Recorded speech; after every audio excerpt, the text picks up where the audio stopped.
Good morning, everyone. I'm Nabraz Basitki, the Assistant Director of Empowers ME Women Innovators Fellowship at the Atlantic Council's Middle East Programs. It's such an honor to welcome you all here to today's event. With the generous support of the U.S. mission to the UAE, we're thrilled to launch our second UAE cohort.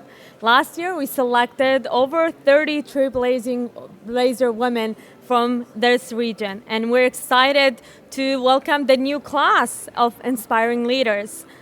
In 2022, the Women Innovators Fellowship started as a pilot program in Saudi Arabia with the generous support of Her Excellency Martina Strong. So today, to kick off this special event, I'm delighted to introduce Her Excellency Ambassador Martina Strong, the United States Ambassador to the United Arab Emirates.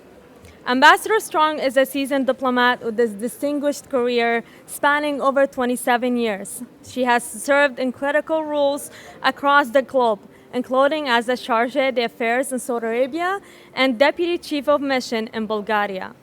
Her experience includes significant assignments in Iraq, Poland, the Czech Republic, Barbados, Bosnia, and France. Ambassador Strong is a recipient of numerous honors and awards, including the Presidential Rank Award and various Department of State's military awards for her service in Iraq and Bulgaria. It's an honor to welcome you, Ms.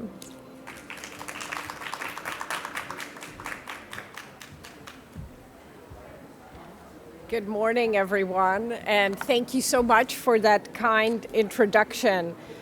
It is really a pleasure to join all of you this morning.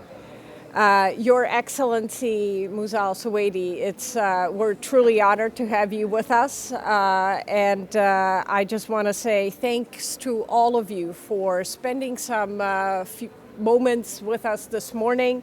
I know there are a lot of activities throughout the forum, and so we're really glad to have you. And on behalf of the U.S. mission to the United Arab Emirates, I want to say a special welcome to our participants in the WIN program.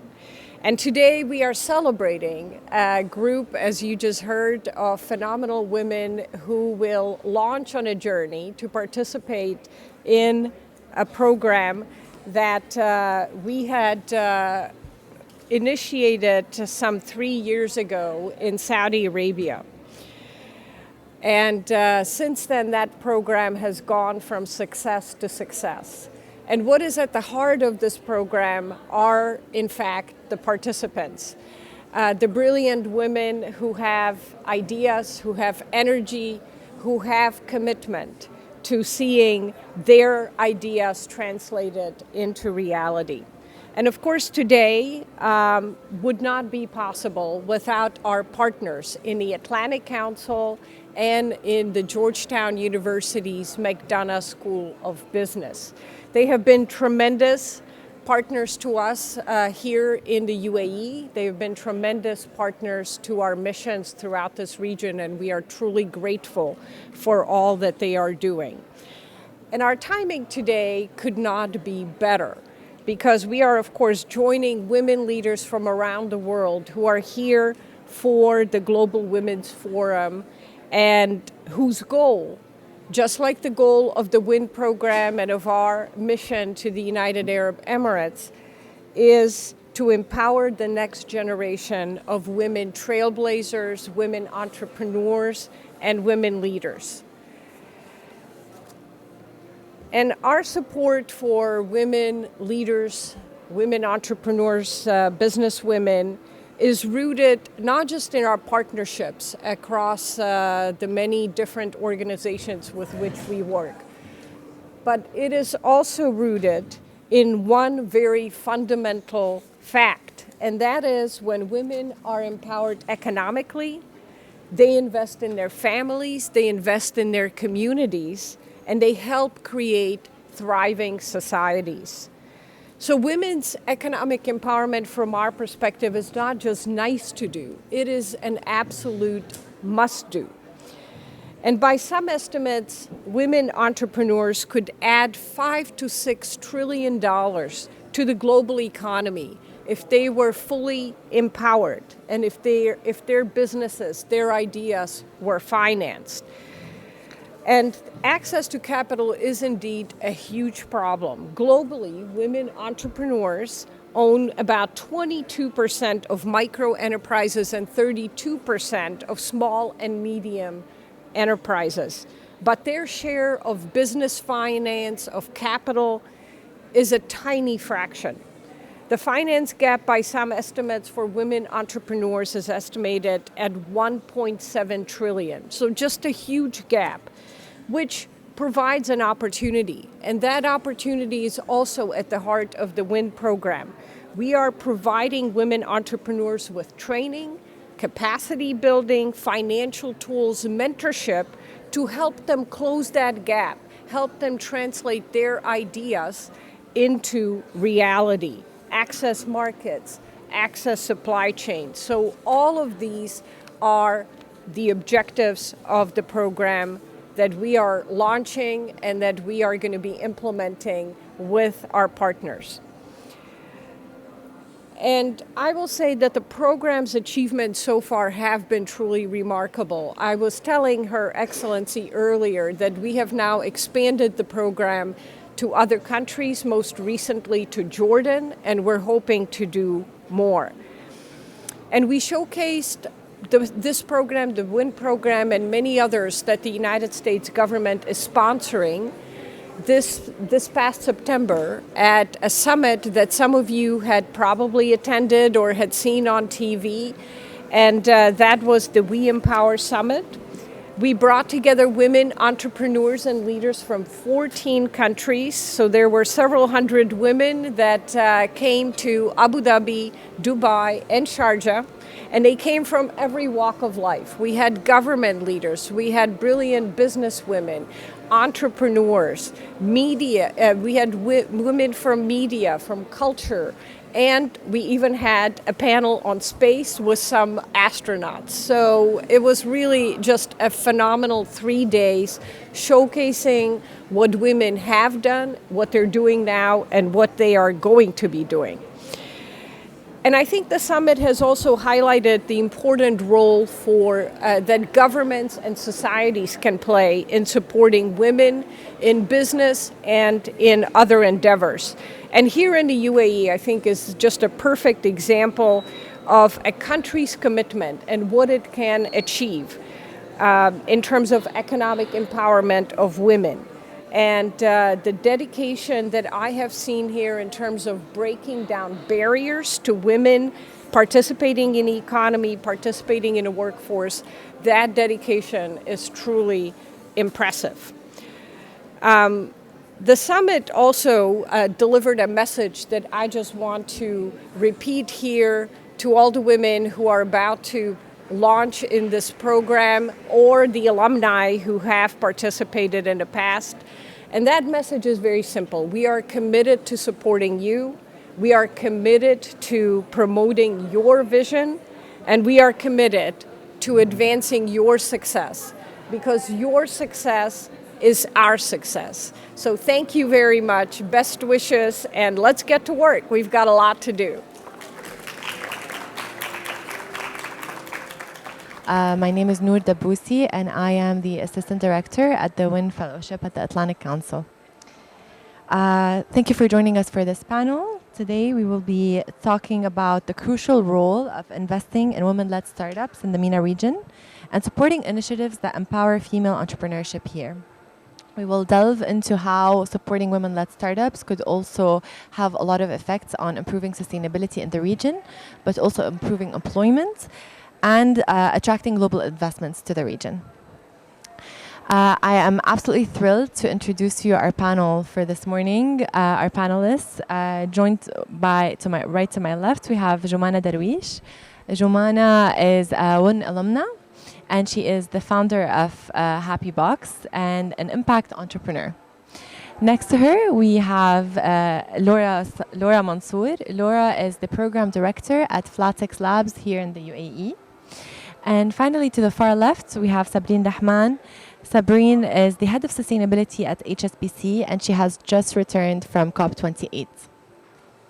So without further ado, I will start the panel with my first question to you, Sabrina, actually.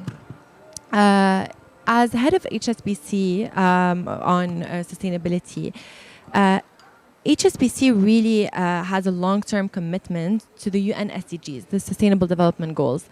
And this commitment is reflected with your drive to support communities and foster innovative and sustainability-driven entrepreneurs in the Middle East.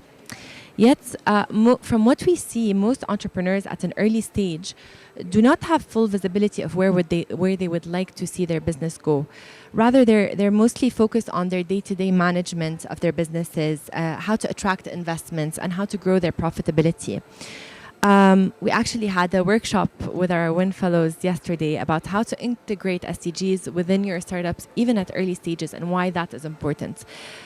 I'm wondering if you can share from your experience why it is vital for entrepreneurs to incorporate SDGs within their business strategy at early business stages, and how can innovation-driven entrepreneurs create businesses that are more profitable, yet at the same time environmentally sustainable?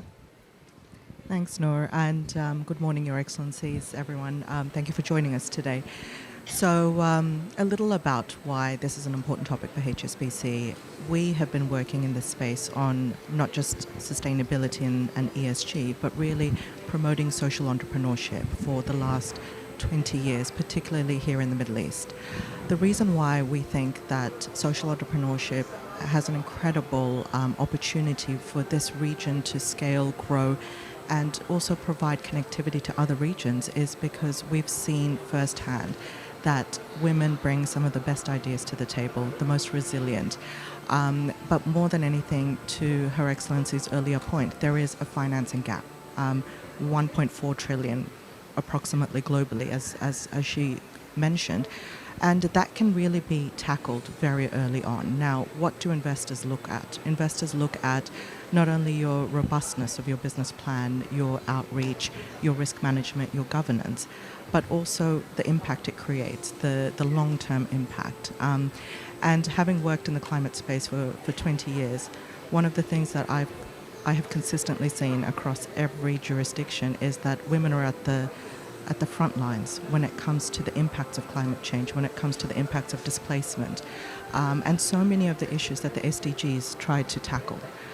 So therefore, there is this empathy-based leadership that makes a very, very different business model. And we can see that when we are looking at funding, scaling, and supporting. From our perspective, as one of the world's largest banks, we've been in the Middle East for over 70 years, and we're a 165-year-old organization. We've seen every economic cycle there is. And the next economic boom that we're seeing in terms of, is really around gender-based financing. Really, I think we've seen the climate sort of trajectory, but now it's the S of ESG, right? The minority-based financing business models that are really doing some incredible things. As I said, the gender-based financing that's doing some incredible things. And the earlier on we can think about collective good, because we can't wait for government aid agencies to really tackle some of the biggest problems of our times. There just isn't enough capital.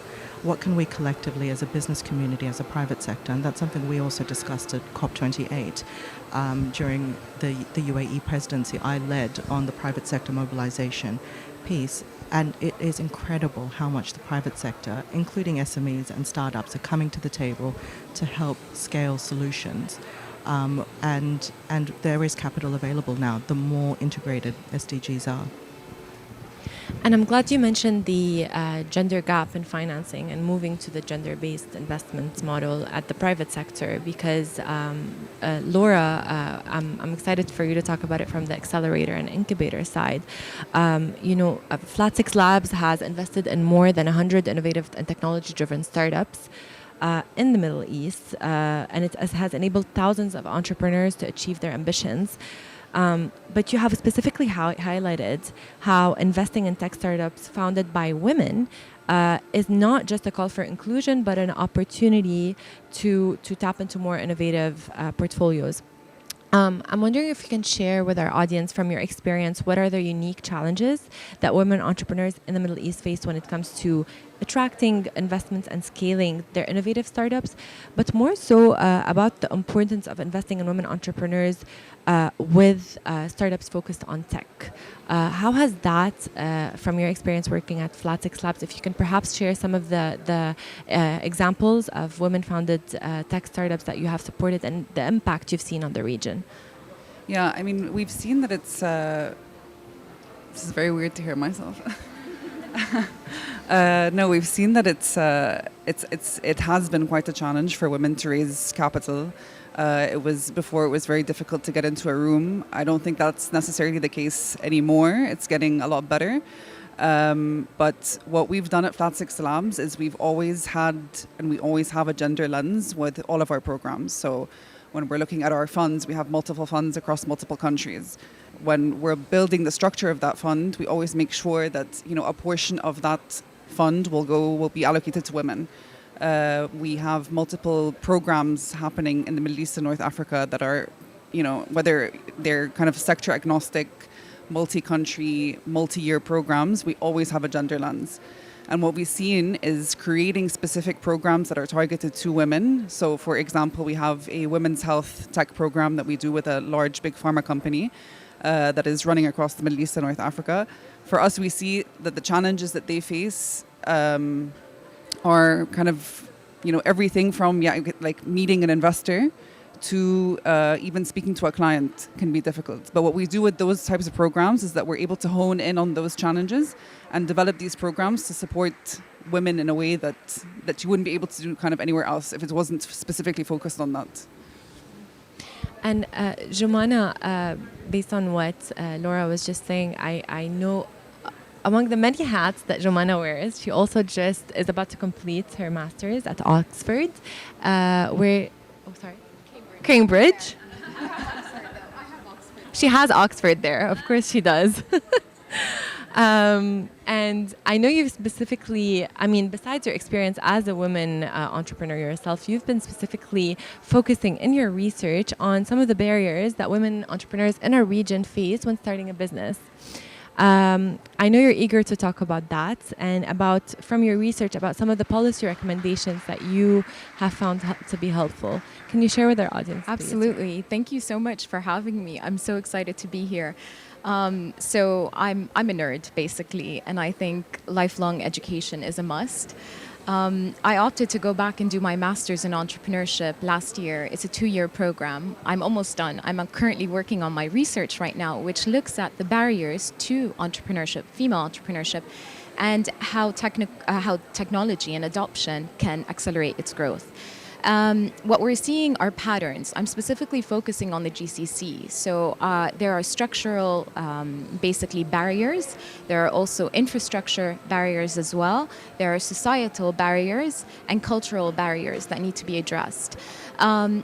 We can't disregard the efforts that have been happening across the region, specifically the UAE, Saudi, and Bahrain as well, in terms of, if you look at the numbers, the statistics of numbers of female entrepreneurs and SME leaders are magnificent. They have grown dramatically in the past 5 years. But there's still so much more that needs to be done. And I think what is happening right now, you look around, the ecosystems are growing. There are so many entrepreneurial ecosystems and incubators and accelerator programs. But what is missing is that there's fragmented efforts, which I think is key. I think what needs to be done is more of a synchronized approach. Because as a female entrepreneur, if I were to want to become a female entrepreneur, I have no idea how to start or where to start or the funds that are needed or how to raise capital, the financial acumen. And I think a more synchronized approach with all these entities, be it incubators, be it accelerator programs, be it government entities, be it also entrepreneurial ecosystems, I think there has to be a lot more synergy between them, and partnership is key. I'm working on a new enterprise right now called HerTech, which is really exciting, and I'm building it with Cambridge. But basically, it's a social enterprise with all this information placed on one platform. So it's non-profit, literally, but it's as a woman, as an entrepreneur, as somebody who's keen on learning more about blockchain or learning about AI or how to integrate or adopt technology into my business or create a business around that. All that information is there so that the knowledge development is there, the access points are there, the infrastructure bodies that are there, the government entities are there. So I'm really hoping that with this platform, it will enable a lot more progress and help accelerate females' access to entrepreneurship, but also growth, economic growth for countries around the region. And I couldn't agree with you more in terms of the synergy. And actually, if you look at the panel today, we have someone from the private sector, someone from the accelerator and incubator world, and an entrepreneur, in fact, entrepreneur herself. And we're all here to discuss really how policy can help bridge the gap between entrepreneurship, attracting investment, innovation, SDGs.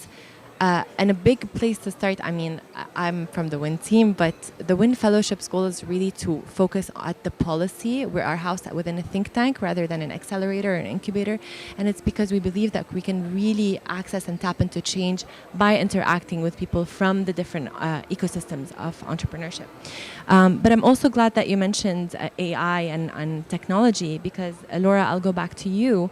One thing that I've been really thinking about is with the fast pace of technology change and AI, how can technologies like AI, like blockchain and big data change the way entrepreneurs innovate? I mean, I'm assuming that innovation looks so much different than what it does 20, 30 years ago, even 5 years ago. And if you could share a little bit about that. Yeah, I mean, I wouldn't even go as far as saying 20 years ago. It's different Last 5 year. years ago. I mean, yeah, we've been investing specifically, I'll use the example of the UAE. In the last 3 years, if you take the startups that applied from the first cycle to the ones that applied in cycle 6, which is last year, they're completely different. Now, the last two, iterations of our program, I think every single startup had some version of AI or blockchain. And I think before it was kind of like a buzzword, but now, I mean, there are actually companies building, very specific innovative technologies around that. And I think when it comes to women, we've seen that as well. Like, we have a company, we have two companies actually in our portfolio. One is called Diagnio, which is a health tech startup. She's using AI for fertility, for example. Very specific product, but it's working. We have another woman-led startup called Takallam, which is all about therapy, and they will also be integrating AI. So it's not something, I think we kind of have to ride the wave. And if we don't ride that wave, we're going to get left behind. And I think we're seeing that with all the companies that are coming up, and that they kind of have to be forward thinking in that way because they won't grow, because this is the future and that's where it's heading. Speaking of Takallam and the platforms that you have supported, I mean, as I mentioned in my intro, the goal of this panel is to, yes, discuss how we can directly support women entrepreneurs, but how we can also support the ecosystems that are supporting women entrepreneurs. So I'm glad that you talked about that. This is actually the perfect pivot to my question to you, Sabrine. I'll take it back to sustainability and innovation and closing the gender gap when it comes to investment. Entrepreneurship is really, it has an intrinsic component of social change. And you and I were discussing this in our prep call. We have seen, studies have shown how really women are drivers of the Agenda 2030. And we've talked about this a little bit yesterday in our discussion about how to incorporate SDGs into your startup. And while we have this data showing how women are the drivers of social change, environmental change, sustainable change, we also have data that you talked about, which shows that there is still a big gender gap when it comes to investment.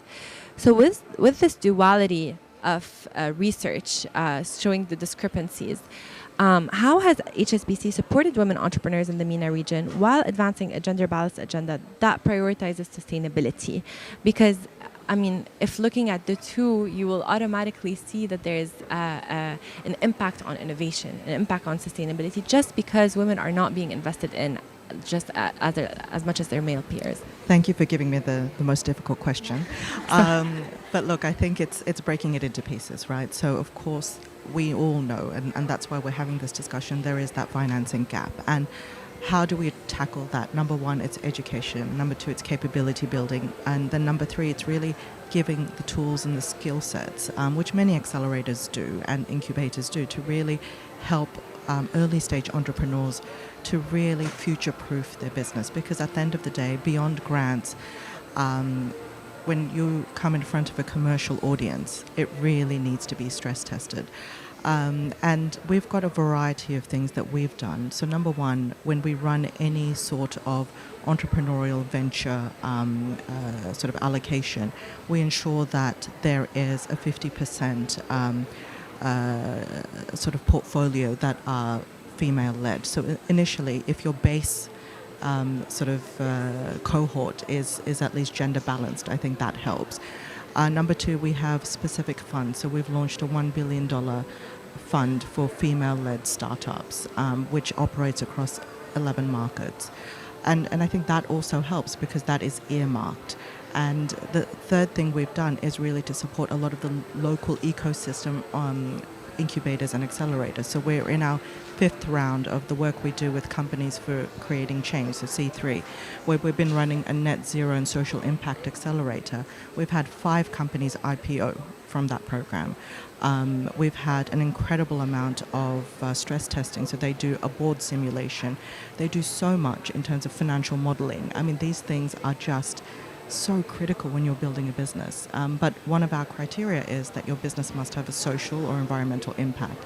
And my team work alongside them. So these are just some tangible examples, but we do an incredible amount to make sure that we're walking the talk in terms of addressing the gap. And I'm glad that you mentioned that because for the WIN fellows that are here, one of the questions we had yesterday was, is there really data showing that how investors are looking at startups with a social impact? So the answer, there you have it, is yes. This actually, I wanted to go back a little bit to the point of innovation and how you look at indicators for sustainability, but also whether a startup is looking to innovate. And I'll take it back to you, Jumana.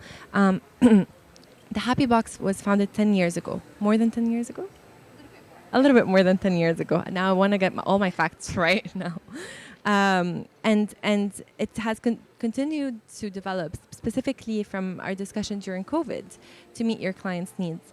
Why is it important as an entrepreneur to continue adapting and changing and developing your product? And how have you personally capitalized on emerging trends when evolving the Happy Box? That's a great question. Honestly, life is a continuum, and change is the only constant. It really is. So if a business doesn't adapt and change based on economic dynamics or sociopolitical dynamics, or you're bound to expire. And so when I first started my business, I was previously government-based. I worked 10 years for the government, and both UAE government and also Jordanian government. So when I switched into the world of entrepreneurship, it was like a test for me. It really was. It was a social experiment. I thought I would do it for 3 months, 6 months, see how it works. Even my family thought that this was definitely Jumana's going back to to the public sector. But then when I realized the beauty of entrepreneurship is change. It's that you have to consistently adapt. By adapting, you become a lot more resilient. You have to be aligned with the current trends, but then also you have to ensure that you have a product that actually is needed by the market, a product or service, or else, what's the point of having your company? And so throughout the years, we have pivoted a lot. We've expanded products and service lines, our operations as well. We went from a mass board of employees to more of a lean type of a business model. And especially during COVID, I think that was the wake-up call. Every business has to go through a black swan event. And it was a first for us. We were in operation for about 6 years at the time, or 7 years. And I remember sitting down going, oh my goodness, what am I going to do? And I think a lot of businesses around the region also face the same, and especially female-led businesses. And so without us, luckily we were in a good place because our financials were up to par. We were able to maneuver really quickly. We were very agile. And so we had to consistently innovate and design new different products and services to be able to ride the wave. And that wave lasted for a good 2 years. So I'm very grateful to have had that experience, because as an entrepreneur you have to go through, you have triumphs and then you have hardships, and by having those hardships I think it really builds you for what's yet to come. So I think innovation is definitely key to ensuring continuity, for sure. Absolutely, couldn't agree more with you. I believe we need to wrap up soon. I will just pass it over to you for closing remarks. If you can highlight any advice you would give to our WIN fellows who are here with us. Very quickly, don't be afraid to ask questions. Bankers can be scary, but WIN really not. And reach out, right? We have so many initiatives that are really underway that allow you to build the sort of confidence that you need for the next stage of scaling up your business. So please do reach out. Yeah, I mean, similar. It's really horrible. Similar. I mean, we have so many different programs. There are so many different programs in the world that are specific to women, and I would suggest just apply. And I feel like, I mean, we also get the same thing. Like, venture capitalists can be scary. We're actually not, and with these programs, we're here to support you, and help your business grow. So just apply. That's what I always say. I think passion, for sure. If you have a solid idea that addresses a gap in the market, run with it. Don't be afraid to fail, and you'll just get back right up, literally. So just keep running. Keep running, indeed. And with that, I'd like to end this panel. Thank you all for joining us. Thank you, Your Excellency, for being with us. We hope to see you this afternoon for our 2 p.m. workshop on the power of networking and pitching your startup to investors. Thank you all, and see you later.